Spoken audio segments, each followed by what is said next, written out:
Hello, my name is Paul Thornley and I'm a postural analysis and movement specialist here based in Dubai in the United Arab Emirates. And I cannot thank you so much for inviting me to this fascial festival, and this element today is based on Pilates. So before we get to our short workout where we get to experience some of the theory, it's important that we go over a few points so you know what you're focusing on during your movement protocols when you're trying to assess whether you're managing how you position and how you focus with your sequencing, and then how you can embrace the intensity that the position puts you in and allows you to experience how you can control your body from one direction through to another. Of course, a lot of the focus today will be on spirals and chirality, and I'm sure lots of other instructors have explained this in many different ways that some you'll find quite easy to understand and share willingly, and others will confuse you a little bit. So here's my interpretation of the spiraling chirality concept that I think is so vital to effortless motion, and it's really important that you understand these two concepts. So when we talk about rotation, we want to think about everything in your body being round. It's all round in configuration, it's all tubular in nature, and as it's evolved from our embryonic beginnings, it will increase its spirality as you grow and form. However, those rotational properties often get misplaced or underutilized, and instead of having and maintaining this effortless rotation that they have the capacity to do, we often find that they start to shear, and the environment that your rotational tissues live within becomes quite friction orientated, where they're clashing internally, which creates obstacles and inhibits the effortless movement that you're really seeking to apply to all movements. So what does that look like then? If we take our two hands together and we had some Vaseline between the two, or anointment, and we glided our hands, there would be a gliding capacity to our skin as they made contact with this intermediate barrier between them. In the human body, that's called hyaluron. And that hyaluronic tissue is what creates this gliding environment for our tissues within the extracellular matrix to glide effortlessly. However, should we remove that, or we inappropriately use our tissue and we create a lot of dehydration, then that hyaluronic substance starts to wean away. We now end up clashing these tissues, so instead of them gliding separately in their own individual specific orientation, what they do, they clash and they drag each other. So we simulate that with our hands as we make contact and we rub, and we create a frictioning effect, and what that does, it creates heat creates inflammation restricts movement. And in the human body, as you know that from day to day, that inflammation will result in discomfort or pain, or an indication of your body where it goes tight and resists the movement you're trying to achieve, whatever that happens to be, day-to-day life or a sport-specific endeavor. Does that make sense? So what we're always trying to do is create an environment which is friction-free, so the movement should be effortless. When you find you hit a certain boundary where this tissue has dehydrated, or the environment is changing in a negative way to you, and you can feel there's a certain barrier that you've created, then it's not something to worry about, it's just something to be aware, and you explore that boundary. And instead of stretching something that is dehydrated, we want to play and apply pliability motions to it, like vibration, bouncing, rhythmic motions are really important. But those rhythmic motions must come with constraints. So instead of using the traditional words of stabilize and keep things fixed and keep things orientated that way, we want to make sure that we apply specific constraints to areas that we need to control that allow us to explore those boundaries, but with some concept of management. So we're managing how far we go, so that we don't just fall off the end of a cliff, that we have a support rope and we know how far it's going to allow us to explore, but we always have a way to decelerate and come away from that boundary in a safe and practical way. Does that make sense? We don't want to frighten our bodies, but we certainly want to challenge what they have the capacity to achieve, but recognize why that capacity is diminished over the way we've utilized it. Likewise, bodybuilders that make lots of strength and lots of muscle and lots of restriction, we need that strength, we absolutely do, but in an appropriate amount.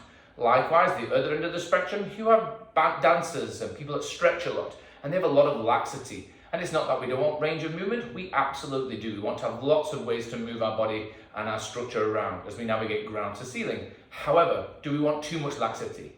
Do we want too much range? Well, I would suggest we want somewhere between the two. We want to have the strength of your bodybuilders and the mobility of your stretchers, but then combine them in the center so that you have the capacities and the energies and the emergent properties of both, so that they collaborate to maintain effortless control of the movements that we're doing. What does that look like then? So if I take this towel, for instance, and I just pull it maximally, it hits its natural barrier. I cannot pull it any further. It's hit its barrier, and it's stiff and it's rigid. And as I'm doing it to myself, I'm finding myself hit a barrier that I can no longer pull any further. My whole structure is stiffened now, and it's stiffened in such a way that it's not really going to appeal to then move from there, because there's too much tension. However, if I just release my tissue slightly, so I maintain a nice tension between my two hands, so the towel is tensioned, but my shoulders, my chest, my ability to breathe is not compromised, or in our world we call it inhibited. Makes sense? So we've created enough constraint to create the tension, but we want to embrace that tension so it facilitates control of movement and control of structural integrity, but it doesn't inhibit or prevent myself moving in any direction I choose to go. Likewise, we want to have lots of movement, but we don't want it to be loosey-goosey and slack.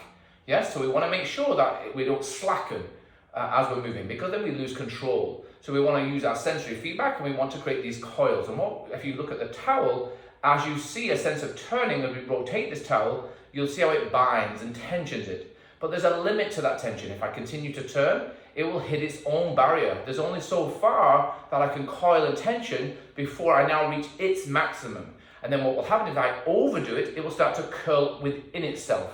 And what happens now, it becomes immovable. And now you see it start to buckle. You see how it starts to twist within itself and fall backwards. So again, we don't want to excessively tension.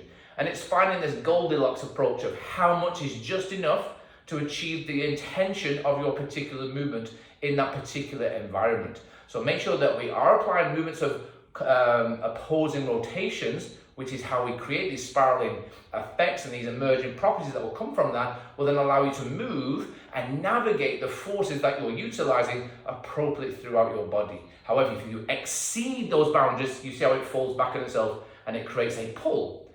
Likewise, if it goes too loose, then you lose control altogether, and you then become very passive, and then it's very hard to manage or control that directional change should you wish to do it. So we want to find that appropriate constraint. In line with that then, we also want to understand about rotating our body. We often lose the willingness to rotate because it looks often a little bit uncomfortable. But what we want to do is embrace rotation. We want to feel that we're always able to turn, because turning creates space. So there's a theory you need to understand. It's called dynamance. And this is dynamic ligamentous tensioning. And what that means is your bones, your skeletal system is being pulled away from itself. There is space being created between those virtual spaces that already exist that we know as joints. And as we create these pull, then we create a dynamic tensioning of the ligamentous tissue and the connective tissue that surrounds these structures. And as they pull, they create a tensional response. And that way they avoid ever clashing. But what it ultimately does, it creates dynamic structural integrity, as opposed to compressive effects, which create immobilization and rigidity and stretch. So we do want to have compression, but we don't want that excessive compression like we just created with that excessive knot. This is represented in a bottle. You can see this quite simply. If I want to take the lid away from the bottle it's connected to, I have to rotate it in one direction while the bottle goes the other. And then one structure leaves the other and they separate and they corkscrew away. However, if I don't do that counter rotation, they just pivot. And in the bottle's sense, it will stay the same shape because it's inert, it doesn't do anything. But if we apply that process to ourselves, if my head, cervical, thoracic, and lumbar turn the same direction, I'm going to lower down. Yes, and I'm going to compress myself towards the floor. If I want to stay vertical and I want to access this effortless dynamic tension the body provides us with, I need to counter rotate. So as my thoracic and ribcage turns in one direction, I need my cervical and head to go the opposite way. And that will create that sense of space. That oppositional force will then transmit those energies further away from each other. And I will then create an efficiency and an integrity that I can either utilize if I'm moving forward or I'm getting up, or I can manage as I decide to decline and start to descend back down to the floor efficiently. So I'm not collapsing and I'm not springing up without control like a rocket. I want you to imagine like you're a hot air balloon, where your rib cage is represented by the balloon and the canopy, and the lungs inside of the air, and beneath you is the basket, which is our pelvic region. and they should ascend and descend together effortlessly in any direction you want. They shouldn't shoot off, yes, and drag yourself along and then collapse once they finish that momentumous movement. We want to make sure we're not using momentum and too much inertia. We want to make sure that we're positioning and doing this thing we call pre-tension, where we are already tensioned because we're alive, and while we're alive, we're innervated by our neurological system, which creates a chemical reaction to make us contract and move. However, we want to make sure that we do a pre-tensioning prior to movement so that we're aware that we position our structure efficiently, that we're not going to result in unnecessary and undue stress throughout our body as we perform our movements. Does that make sense? So with that in mind, let's start a short workout, take about 30-35 minutes after we have this little presentation, and then we'll see how you can move as you incorporate the very theory I've just explained, hopefully in a way that makes sense to you. I'll have a little drink of water because I'm quite thirsty. And here we go. So in my workout, we're going to be utilizing a nice big ball, yes? So you can get a variety of these balls around the shops. This is the bigger version of them, not quite as big as a Swiss ball, but it's about 12 to 14 inches in diameter. You can use cushions or towels. What I like to do is remove myself from the floor so I don't find myself getting inhibited by the floor, because this surface doesn't really facilitate an ease of position. And what we're always looking for is an ease of foundation so that we can challenge ourselves in a much more dynamic way immediately. So we're going to start initially sitting on the ball, and you just place it between your bottom and your floor, and you take a seat and you just sit like so on a slight angle so you can see and hear me. And at first we just focus on that breath. We initiate with the breath. It's always in through the nose and exhale through your mouth, but focus on breathing in first to create this full expansion. As you expand, you should feel the ribcage expanding all directions, just like that hot air balloon is rising. And as you breathe out, you just breathe out through pursed lips, but in a very gentle way, as you allow the air to deflate you but not collapse you. So experience this expansion as you breathe in, and then experience it as you breathe out. You don't have to be loud, but it's really important that you're doing it purposely. From here now, we're going to take our body and we're going to lean forward. So I'm going to take the weight of my body and lean forward and place my hands on the floor in such a way that you can see my fingertips. I'll go a little bit further back so you can see me. So in this configuration, I'm pushing to the floor and I want to feel like I'm driving myself away. So that as I take that breath in, now I've got space beneath me, which will allow me to maneuver my pelvis and roll my pelvis behind, and known as posteriorly, and anteriorly, so I get the sense of lengthening of that spine, and then I create that dynamic tensioning that we've just described as the bones of the lower back are pulled away from the bones of the middle back to create that lovely space between the two. As I'm breathing now, I want to feel like I'm pushing out the air as I flex, and I want to breathe in as I expand. And breathe out again. And inhale back. And I keep a real flow to this moment, almost like you're undulating, like a belly dancer would rhythmically move the pelvis through the rib cage and out through the neck. I'm going to return to vertical, and then I'm going to start to move my arms. So I'm getting nice and comfy. I take my hands like so. I want to turn the palms up initially. I take my right hand, it comes over and around and back, and we get this figure of 8. And we get this nice rotation of just the arm first initially. From here, I can then start to increase the tempo, where I always want to make sure the elbow and the wrists are a different height. And that will ensure that I rotate that shoulder complex much more appropriately within the thoracic. And that will invite that thoracic to turn with me. It will invite that rotational choice.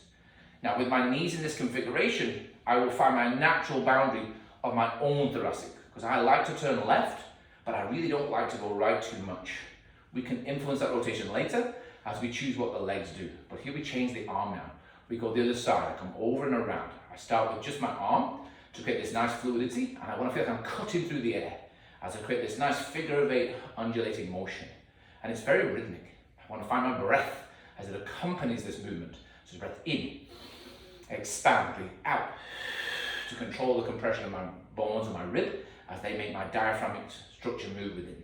Nicely, now I can do both. So I turn them, and I push and pull, and push and pull. And make sure it's not a mechanical rotative exercise. We want to make sure that we're rotating really fluidly and we're inviting the body to want to move. So let's do that. As we turn, we open and twist. Cross, turn and twist. Cross, turn and twist. You'll notice my head is going with my thoracic. What if I keep that head in that central position? And as I do so, you'll feel that you sit really tall. It's a much different type of rotation. You lift your chest nice and high, and your cervical rotates the opposite way to your body. And you explore the boundaries as you open the arm externally. 2 more. And 1. And then have a mini break. And shake off the hands. And it's this rhythmic motion of the fingertips. So we're not clasping them, we're not grabbing them, making fists. That's a different environment for a different occasion. Here we want to explore all the boundaries of all of our tissue within all of our arms. We now go to this position. We take a leg around the side, and we position it like so. Now, traditionally, we would sit like here, and we would sit on our tailbone, and this leg would be quite passive if we could be here. If this is uncomfortable, you would bring your leg in front. Make sense? From here, I want you to keep this thigh nice and high, and place it just beneath the knee. From here now, you have feedback. This will present an opportunity to recognize where your pelvis is in regards to where your thoracic is. So this relationship now can be challenged. So if I let this leg relax, I will sit back and I'll fall towards my sit bones. But if I push into this leg, it encourages me and invites me to sit up. From here now, I want to go sideways. So imagine there's an eye in each of the palms of your hand. And as long as the eye is looking the way it's going, you'll get an appropriate rotation from the shoulder complex that it's related to. So from here, my hands start this way. This hand is coming down, so I'm going to turn and press. This hand is coming up, it will stay in this configuration, and it will swing. And at first, I'll just practice that. So I get this rotation of the arm, so I get an appropriate reaction of the shoulder. From here, I follow that flow now. So I'm getting nice tension through the arms and reaching up, but at the same time, my shoulder is going the opposite way down as it glides towards my armpit and base of my spine. But that change, it should be very fluid. I should find a nice ease of lift and an ease of settling configuration. From here, I want to place my hand on the floor and side bend towards it. And come up and switch to the other side. As I'm doing this with my arms and my upper body, I want you to feel that the thigh is always pushing down onto the ball. As it's pushing down, it will encourage me to lift up. And this way, I take away the opportunity to fall, to collapse into my hip, to roll backwards. I'll be more aware and more mindful of maintaining that consistent integrity from base to ceiling. I come back to center, I'll switch the legs, I find a different position. I personally find this very comfortable. You may find it more or less so. Use the ball if you feel you can. If you need to sit up on the ball, you sit on the ball with your legs crossed in front. From here, I do the same. I initially establish my hand movement, and I make sure that there's an ease of movement of my shoulder. Remember, the eye and the palm of the hand is what's directing the arm motion. You know, I feel like it just travels easily. Once you feel it can do that, and you've established a consistent press down into the ball, will create a reaction through your torso. I utilize that sensation as I side bend. I come up as I inhale, I exhale to laterally flex. Inhale up, exhale over. Inhale up, exhale over. I'll do one more time. I come up to the center, and now I collect the ball and I place it under my knee. From here, I'm now upright. I want to take it under this knee here, it's my left one, and my right knee is on the floor. From this scenario now, we've got ourselves nice and active. I feel I've got that nice dynamic stability established, and I want to challenge this transfer of weight. Now, the rotation also comes from your hip, because all bones in that ball and socket are designed to rotate. So not only the arm, but I want my legs to rotate. How do I do that? So from here, I'm going to push forward. As I transfer the weight forward and come up, I want to lift this foot off the floor, and then come back down. Just to establish that there's a sense of structure integrity from my pelvis, and I'm pressing onto the floor here through the ball. And I sit back down. I just find a rhythm. Once I find this rhythm, I start to lift this foot. So I can feel that I can shift the weight and I can lift this foot. Once I can lift this rear foot off the floor, I now know I can shift my weight onto the ball to remove my leg and bring it forward. And from here, I want to feel like I'm coming forward, offering my leg forward and bringing it around. I then sit back to allow myself to bring the leg behind me. So it's a forward motion, transfer the weight, a backward motion, lower the leg down. But it's this outswing I'm looking for. But I need to have consistent pressure here through this thigh. Use the arms as you see fit. And then you'll change the leg. I'll do this as you see. So we initially stabilize here on the knee, make sure there's downward pressure on the ball, and this knee is on the floor. I just want to know that I can transfer the weight forward. And see how the knee is moving on the ball? I don't want this to roll into my shin. So I reposition the ball slightly, so I feel there's a definite downward pressure. This is good. So that will create an upward lift. Remember that hot air balloon. So as I'm moving, I now start to lift this foot. To recognize I can certainly shift the weight to allow me to rotate it around. From here, I'll take it forward now. So I'm going to use my arms to help me. From here, I come through and around.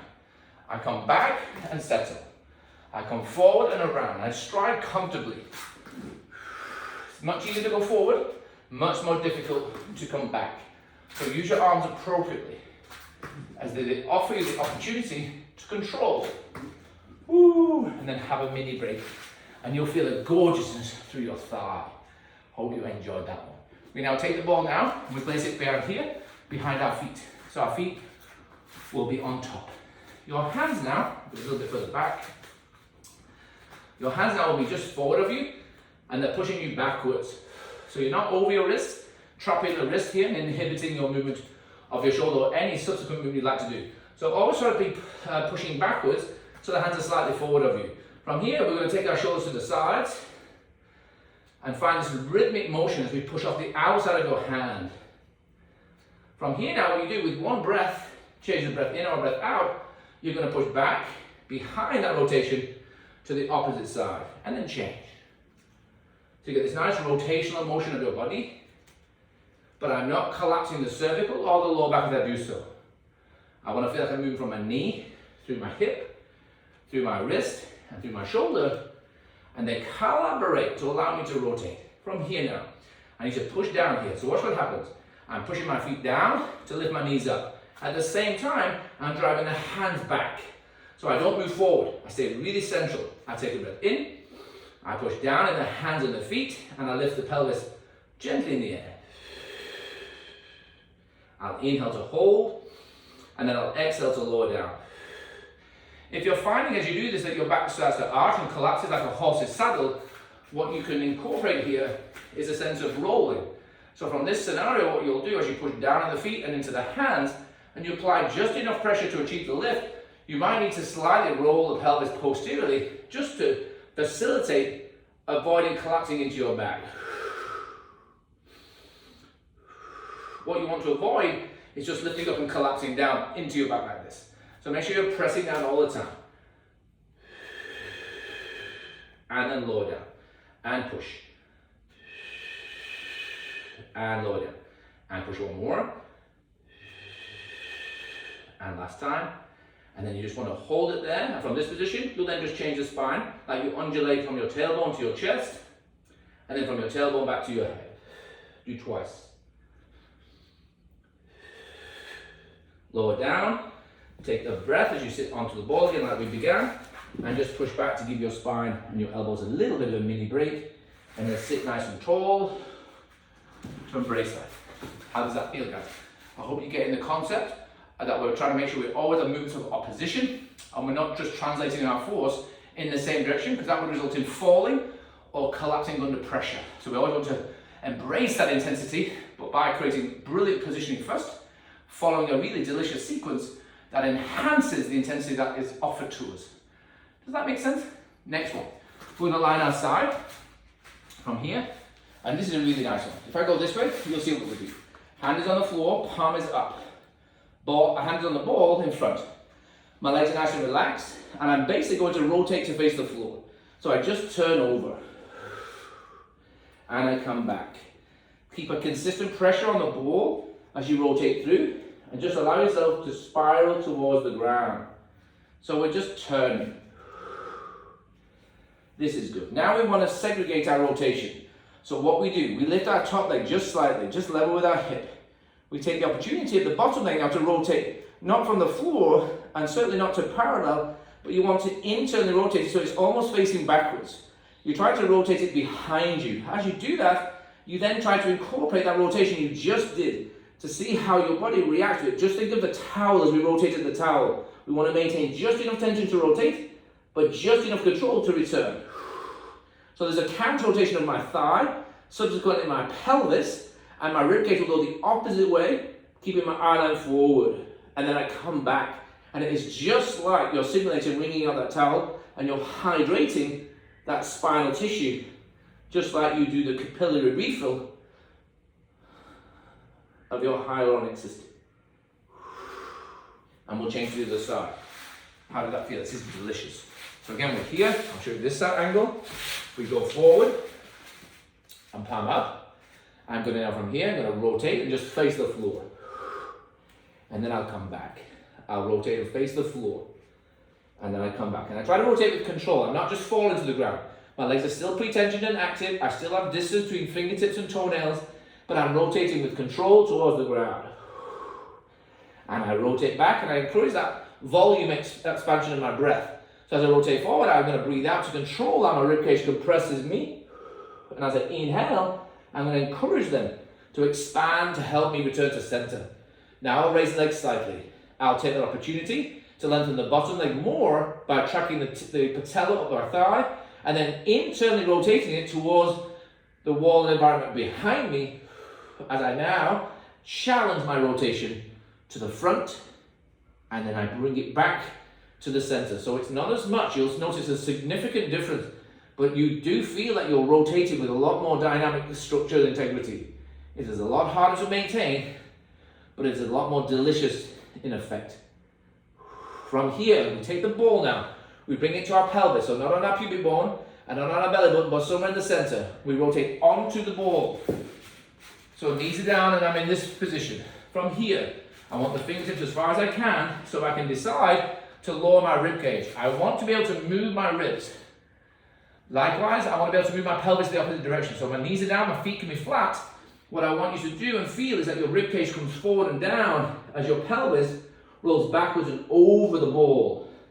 Then I come back to the middle with this nice supportive sensation beneath you. So it's a nice breath out to bend forward, and nice breath in to elongate and lengthen away from each other.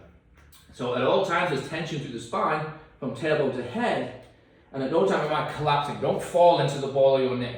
Make sure you always feel a sense of pulling and elongation. From here now, I want to manage my challenge. I want to increase it.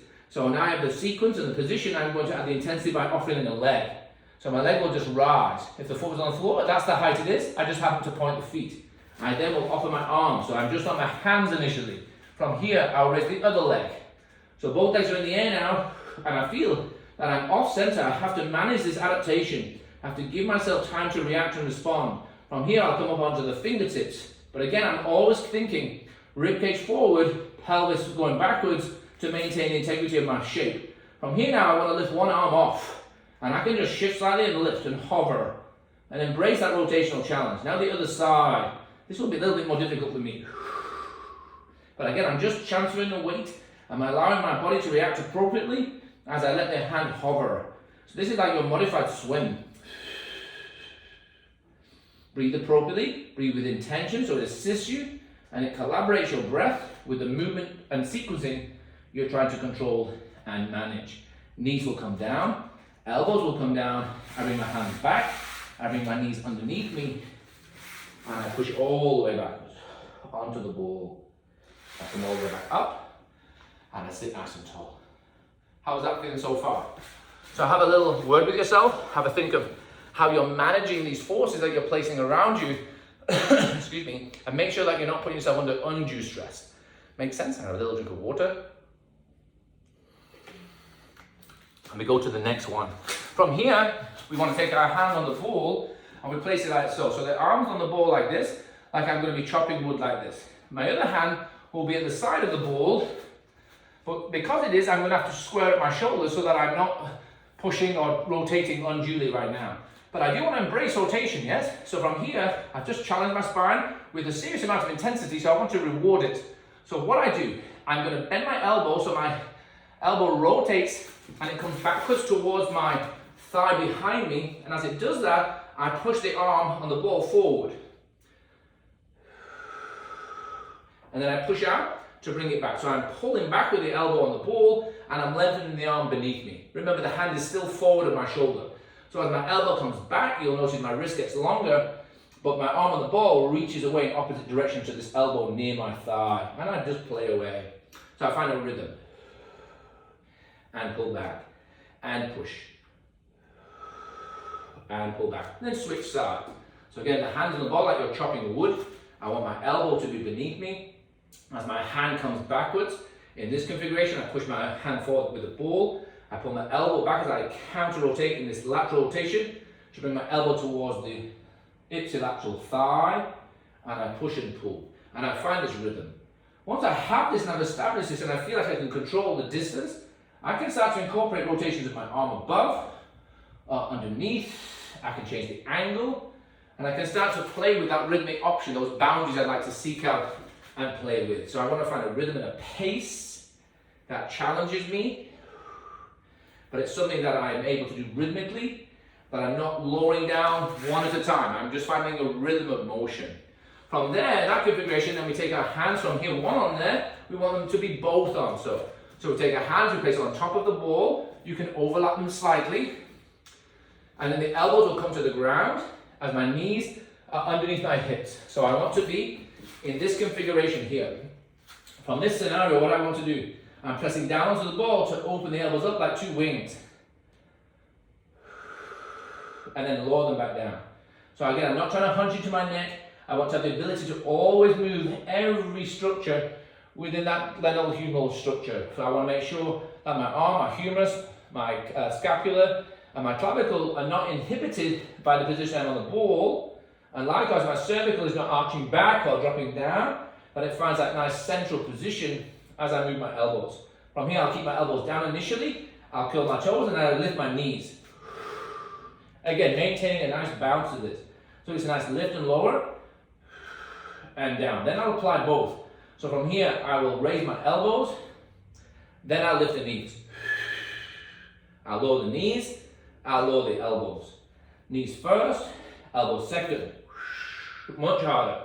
Now lower knees, lower elbows, and then you'll play with that as a responsive option. You'll decide whether it's elbows first or knees. If you're struggling with the ball, you just do it with the elbows on the floor, and you feel this effortless lift. Not here.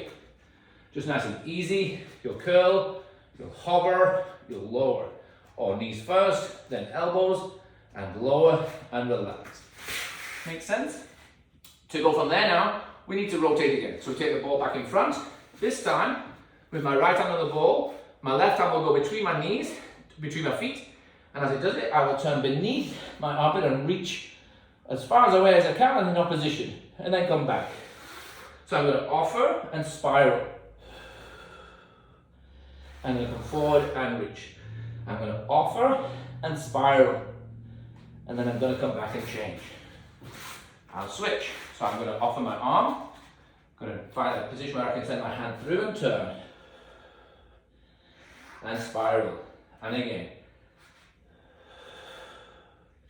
One more time. And then come back up and have a mini break. So far so good, guys. Hope you're enjoying it. We're now going to go back to a kneeling position on the ball. So we take our knees, and this time we place them both on the ball like so. I'm doing it front on so you can see that the feet should be wider than the ball in this way. Like this. So not in a straight line. I want to be slightly turned inwards. Again, to facilitate this rotation of your thigh. You're going to reach the arms to the ceiling and come back down. Again, as you're raising them, you're trying to be managing how much you're swaying. You're trying not to lean too far forward, too far back, and just reach and then lower. And you'll reach and you'll lower. From here, we'll reach up. And now we're going to keep our head in the center. Our right hand still. Remember to turn the left as I spiral around and offer it. Other side, turn, spiral around, and change. And then come back down. Let me show you that a little bit further back, so you get to see my hand position. From here, again, I want to make sure I've got that nice internal rotation of my thigh. I'm going to come up, palms are forward. I need to turn my hand, because it's going to turn and face backwards. Comes around. Again, turn, it's going to scoop forward and around. Now I can do one forward, one back as I turn and push, and around, and around, opposite way, and around. Again, you're trying to keep the ball and your thighs as still as you can, as you're counter-rotating the torso and the arms, whilst the head and cervical stay central. Now you can alternate, turn, and scoop, and around. One more time. Find the ease of rotation of your torso in opposition to your head and your pelvis. From here, we take the ball, we sit back, and we stand up. How's that so far? You need your legs to have a bit of a break now. We're going to put the ball on the floor, and we're going to take a stand with the left foot on the ball. The right heel is on the ground. I want to find my base. I want to make sure that this heel is here and it goes to bounce.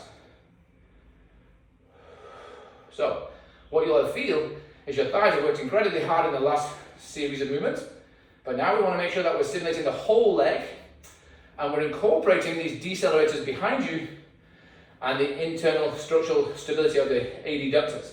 So from here, hands can be where they are. They should be pushing downwards if you can.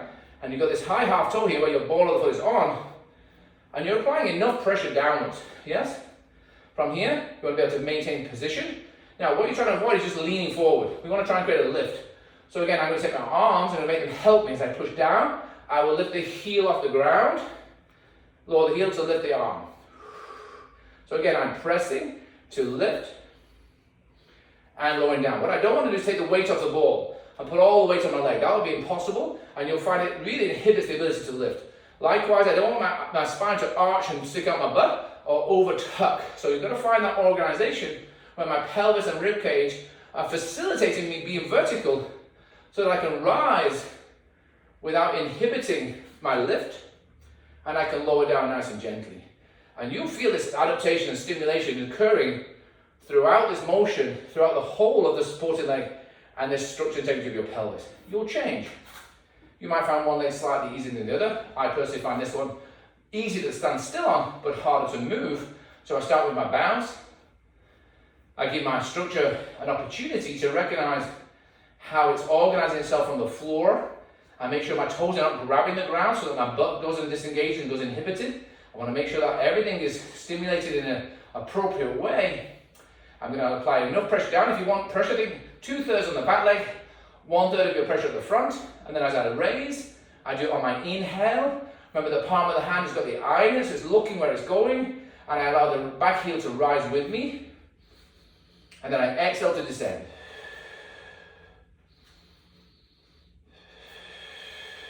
One more. From here now, I want to get back down to the ground. I'm going to take myself this way, and I'm going to kneel towards the front. What we're going to do now is we're going to take our ball, and I want it to be in line. We've used this mat as an angle. I want to be slightly on the line, and the ball is in line with the knee on the line. What I'm going to do, I'm going to take my leg and send it so the ball of the foot comes to the side in line with the central knee. So I'm going to come up and open, just so the foot is on the same line, and then come back. See this nice lateral challenge now. And bring it back, yes? Nice, easy transfer of your position. Because what we want to do now is remove this ball and remove this foot. So what we're looking to do is really test our structural integrity, and do we understand these tensional forces that we spoke about from the beginning, but now we're incorporating in this lovely dynamic way.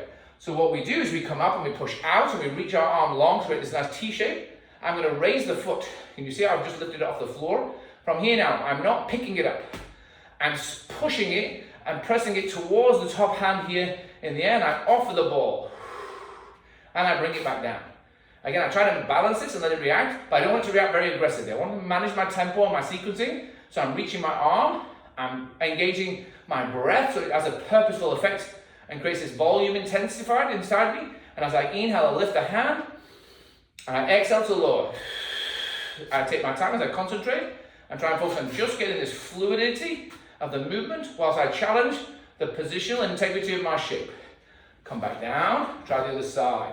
Remember, just use that center line here, my knee and the ball and my foot. So I come across and I establish this first. So you're not collapsing into the shape, you're creating and reinforcing this diagonal activity. Again, use your breath to give you a sense of timing and control. You've got one more time. We come to here. Again, I want to be able to scoop the arm. Yes, but I'm going to lift the foot slightly without putting too much weight here. And I'm going to look, I'm going to take a breath in and just scoop.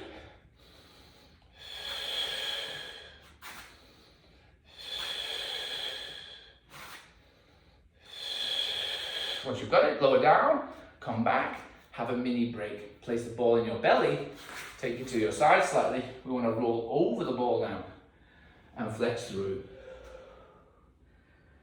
Take deep breaths.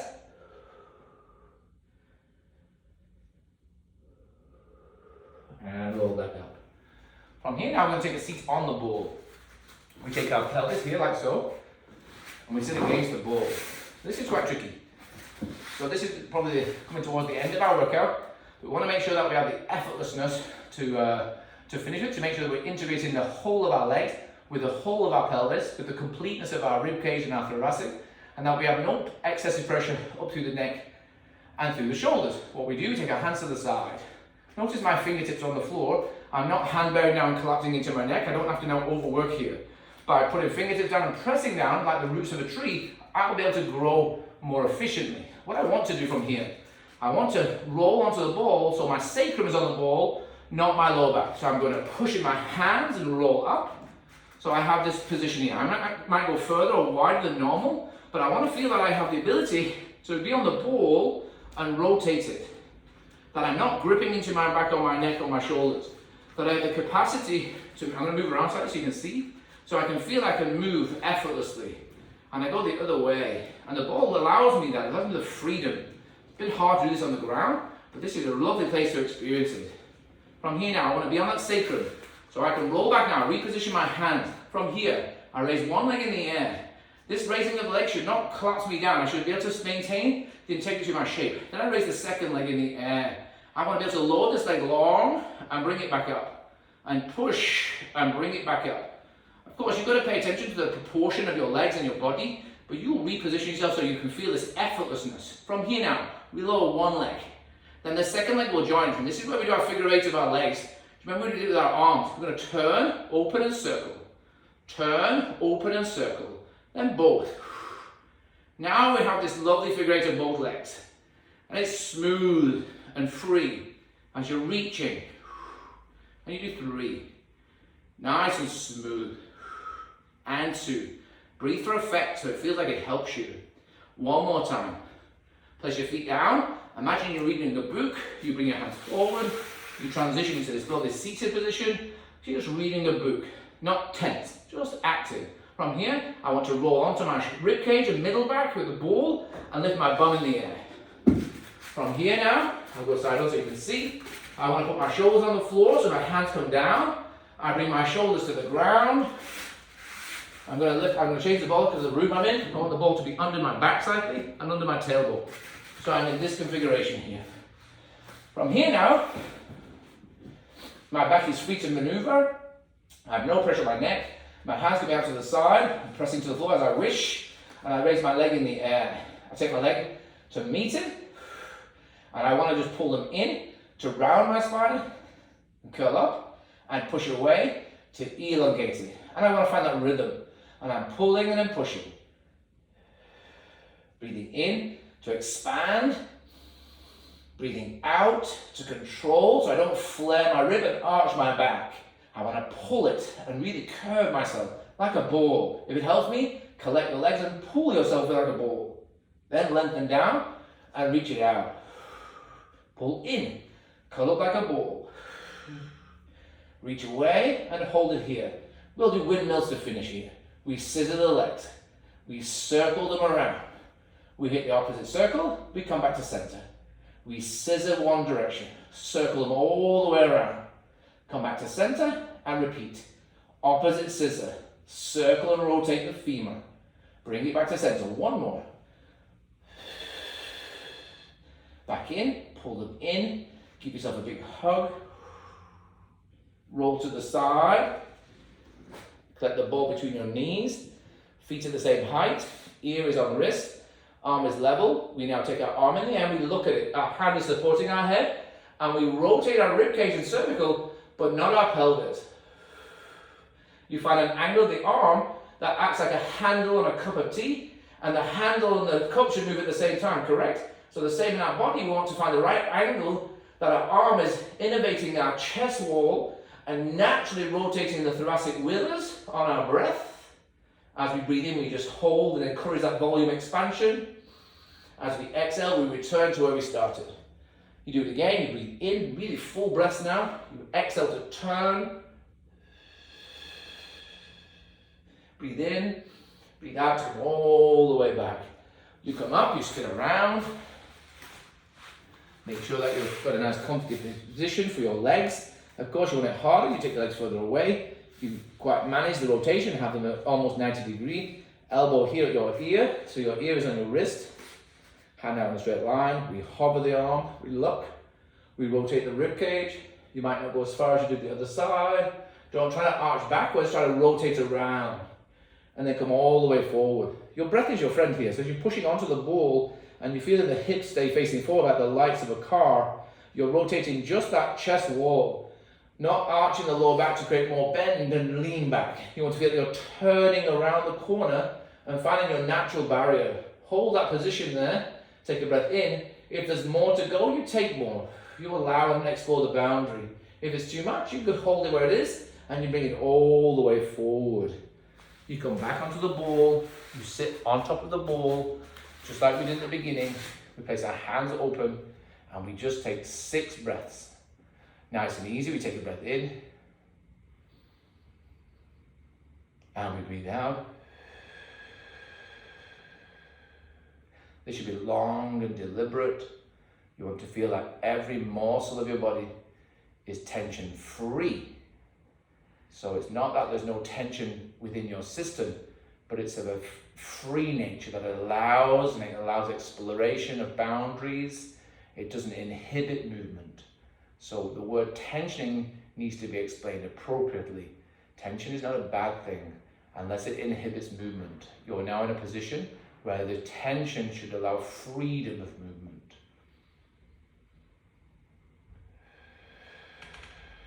One more breath.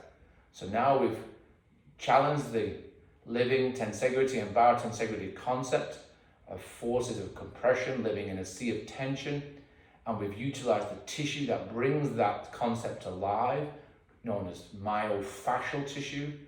We've challenged the sequencing through our neurological system, and we've challenged the chemistry as that neurological system has stimulated a chemical reaction to control it. You've now restored that allopathic approach, so you understand that's not the right word. You want to feel that you have that nice central base now where you feel comfortable. Allopathic is the wrong word. Allostasis is the right word, is what I'm looking for. And that you feel really central and comfortable and non-threatened, and your body feels awesome. Take your hands by your side. I hope you enjoyed your session. It was a privilege teaching you. Please let me know if you liked some of it, if you like other explanation, if you got things to show me based on the same thing. I'll be watching and learning from you guys. Thanks a million. Au revoir.